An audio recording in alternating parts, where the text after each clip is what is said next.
Afinal, o que é ser estrangeiro? Imigrantes, emigrantes, refugiados, exilados, asilados, estudantes, todos migrantes.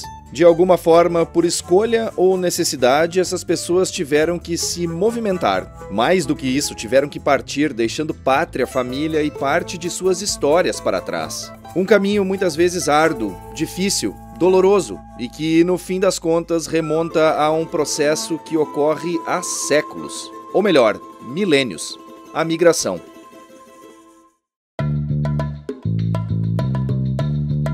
E está no ar o DW Revista, podcast produzido pela redação brasileira da DW, publicado todas as sextas-feiras no YouTube e em plataformas de áudio como o Spotify. Eu sou o Guilherme Becker, em Bonn, na Alemanha, e nesta edição eu converso com o jornalista e escritor João Paulo Charlot, que escreveu o livro Ser Estrangeiro, Migração, Asilo e Refúgio ao longo da História, lançado em 2022.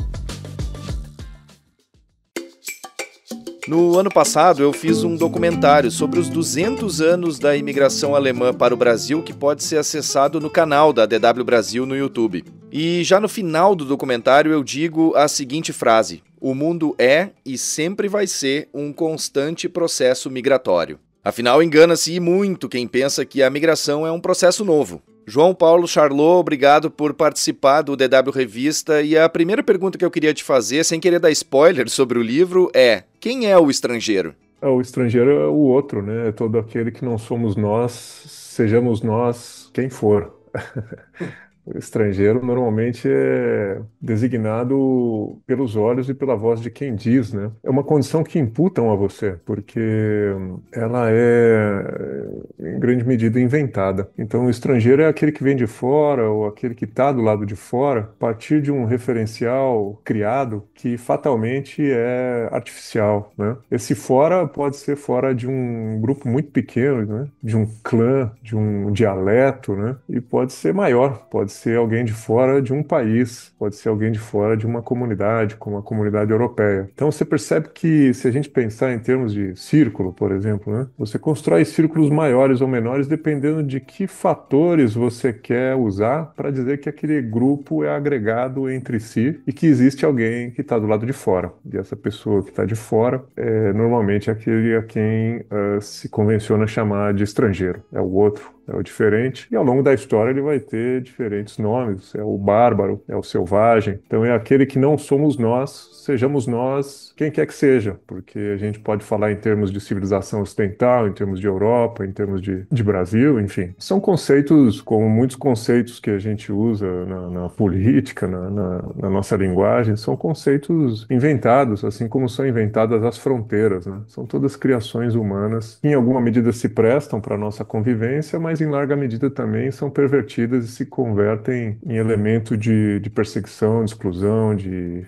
inamizade, né? De desagregação, né? Na medida em que são conceitos que aparecem para fraturar grupos que de outra forma poderiam desfrutar da convivência, para dizer de algum jeito. Nesse sentido, João Paulo, de que o estrangeiro é sempre o outro, o que pode justamente tornar o estrangeiro menos estrangeiro? Eu digo, a língua, a adaptação, as regras, o tempo, ou nem mesmo o tempo?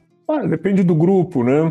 Vai depender essa assimilação. Você percebe que sociedades mais cosmopolitas, mais diversas, elas integram mais facilmente, né? Então elas rapidamente incorporam o diferente como parte da sua identidade. Um exemplo antigo é o Império Romano, né? Que não tentava uniformizar os povos que ia conquistando, né? A tal ponto que o paroxismo foi o fato de o cristianismo ter sido perseguido pelo Império Romano e depois ter se tornado a religião prevalente, né? Então você é transformado de tal forma por essa cultura estranho que ela acaba fazendo parte da sua identidade. Então, sociedades cosmopolitas, elas absorvem mais facilmente, os meios de ingresso são mais fáceis, né? Então, se você pensa em cidades como Nova York, por exemplo, ou mesmo como São Paulo, né? Então, o paulistano aqui, ele trata, por exemplo, a culinária japonesa, a imigração japonesa, como um elemento identitário da cidade, né?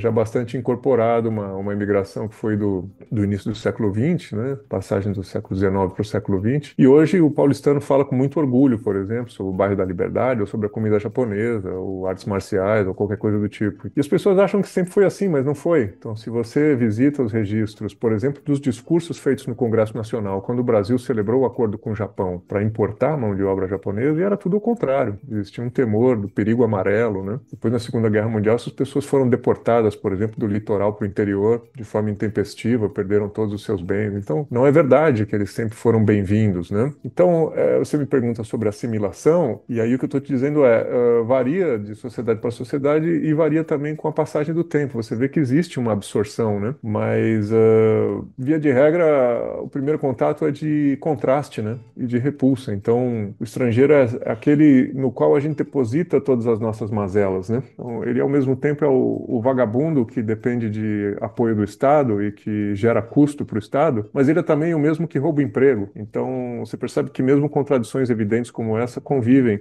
na estratégia ou no hábito, no vício de repelir os estrangeiros, mas eles são absorvidos, passam a fazer parte da cultura, e essa é a história da civilização, né? A assimilação de outras culturas e a transformação de quem ocupa e quem é ocupado, de quem absorve e é absorvido, né? Uma relação de mão dupla, né? Sempre estranha no começo, mas frequentemente marcada pela absorção em alguma medida. A gente vê tanto aqui na Alemanha quanto nos Estados Unidos ou mesmo no Brasil muitos jovens votando em partidos anti-imigração. Na tua visão, a gente está vivendo um retrocesso nesse sentido com a plena falta de compreensão sobre o que é migração e as necessidades e diferentes conceitos que ela envolve? Olha, quem lê meu livro talvez espere que eu tenha uma posição muito clara de condenação a isso, mas não é do meu feitio, assim. Eu sou uma pessoa que busca entender as razões envolvidas na política, né? Então a gente está falando basicamente de uma reação política de uma parte da sociedade alarmada com a questão da imigração. É muito cômodo e muito melodramático chegar aqui e dizer que essas pessoas estão equivocadas, são radicais e que os imigrantes são os pobres coitados que têm que ser absorvidos na sua totalidade e tal. Mas é uma visão muito limitada, né? Embora ela seja moralmente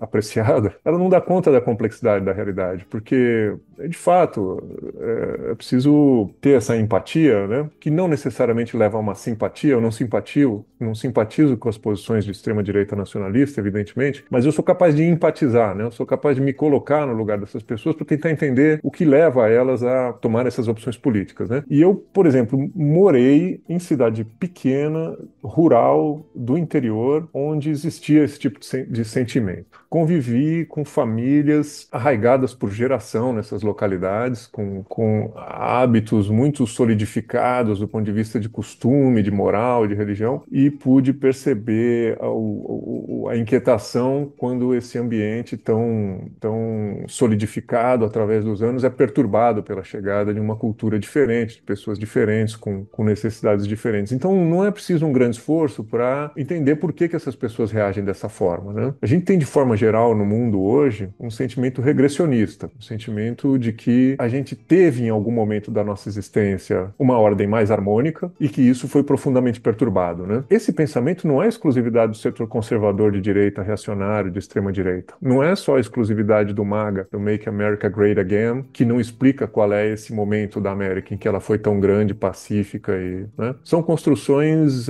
idealizadas, né? De um passado utópico criado por uma memória que está sendo inventada hoje, porque quanto tempo a gente tem que regressar no tempo, regredir, para encontrar essa América brilhante? Do que nós estamos falando? De quando a gente estava matando índio, ou de quando a gente estava fazendo bomba atômica e fazendo corrida atômica com os soviéticos, ou quando a gente estava patrocinando o golpe de Estado na América Latina? Que momento de ouro é esse ao qual a gente quer voltar, né? Então ele não existe. Agora, existe na construção discursiva feita hoje, agora, como um recurso político. E isso não é exclusividade desse setor, né? Você vê antes disso, quando a gente estava na esteira ainda dos ataques de 11 de setembro, muito se falava sobre a questão dos muçulmanos e do wahhabismo e tal. Também é uma religião que tem isso, né? Essa questão da regressão a um momento ideal do qual a gente não devia ter saído, que a gente não devia ter alterado, né? Por isso essas culturas mais radicais que inclusive proíbem a questão da televisão, do rádio, né? E também os católicos, né? Essa ideia de que algo se perdeu e é preciso regressar, né? Então, modos de vestimenta, o rechaço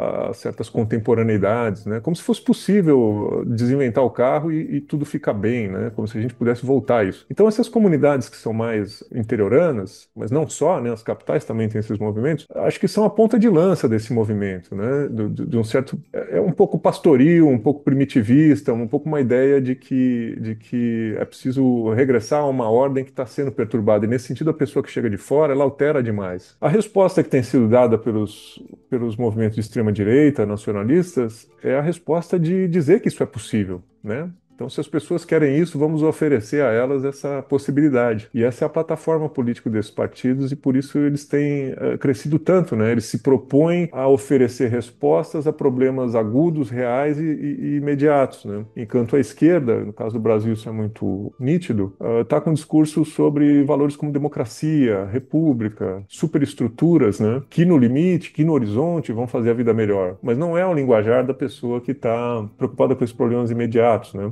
Então, por isso eu acho que há um crescimento da extrema-direita nacionalista e ela tem contrastes, né? Evidentemente que no Brasil o rechaço à imigração não é um assunto de primeira ordem para a extrema-direita. Na Alemanha é. No Brasil é de primeira ordem uma militarização do discurso político. Na Alemanha nem tanto, entendeu? Então existem nuances também. Mas o outro é sempre útil. E aí o outro, na voz de alguém como o Lula, pode ser as elites, né? Então é um grupo difuso, malvado, que persegue o homem bom. Na voz do Bolsonaro, o outro é o comunista. E na Europa é o estrangeiro. Então, assim, a palavra estrangeiro sempre nos remete a alguém de outro país, mas não necessariamente. Como eu te dizia no começo, é sempre o outro. E qualquer um pode ocupar esse lugar, desde que eu possa transformar ele num espantalho.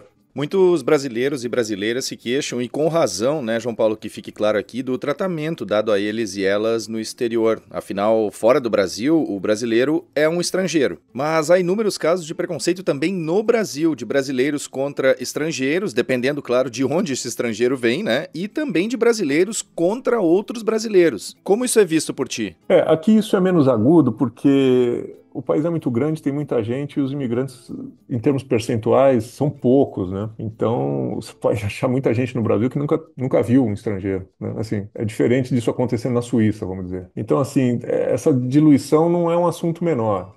Primeiro que a gente tem um percentual de imigrante muito baixo, né, comparativamente. Agora, claro que essa percepção, ela varia se você vai, por exemplo, como eu fui a Brasileia, Itaçolândia, se você vai na fronteira, nas fronteiras do Brasil, no norte, esse é um problema muito agudo, né? É uma prefeitura tentando lidar com um afluxo de gente gigantesco que chega do exterior. Então, claro, aí você tem uma distorção, né, numa comunidade que tem uma percepção alterada por um problema agudo. Mas, de forma geral, no Brasil, isso é muito diluído. Então, claro, existe preconceito, mas não é tão forte. Não é tão forte como está acontecendo, para pegar um exemplo próximo, como está acontecendo agora no Chile, por exemplo, em relação aos venezuelanos, né? Eu diria para os brasileiros que, pelo menos aqui em São Paulo, no Sudeste e Sul, de forma geral, o comportamento mais abjeto, mais repulsivo contra imigrantes não é nem contra os estrangeiros, né? É contra os nordestinos. Acho que isso exemplifica bem como funciona o mecanismo, né? Então, claro, aqui todo mundo abaixa e deita no chão para um americano passar por cima, um europeu, todo mundo acha o máximo, né? Os indesejados são os nordestinos, né? Essa é a dificuldade de assimilação, aí vai o preconceito e é sobre eles que é depositado toda a frustração, toda a raiva. Esse é o estrangeiro, né? Esse é o estrangeiro no Sul e Sudeste, esse é o cara maltratado, né? Mas no Sul também alguma coisa em relação aos negros, né? Alguma imigração haitiana em Santa Catarina em relação aos frigoríficos e tal. Mas eu acho que, do ponto de vista de mecanismo, de perversidade, de exclusão e preconceito, no Sul e Sudeste brasileiro isso é mais comum que os nordestinos, né? E depois tem isso, né? Você mencionando brasileiros no exterior, tem essa situação divertidíssima que é das pessoas que se acham extremamente brancas, ocidentais, europeias, cristãs e que quando vão para o exterior descobrem que não são mais brancos, nem cristão, nem ocidental, nem nada do que as pessoas que elas discriminam aqui, né? Então isso também é interessante para reforçar o que eu vinha dizendo, que o estrangeiro indesejado é sempre uma categoria criada e nada impede que alguém te coloque numa categoria indesejada dependendo do ponto de vista dessa pessoa, né?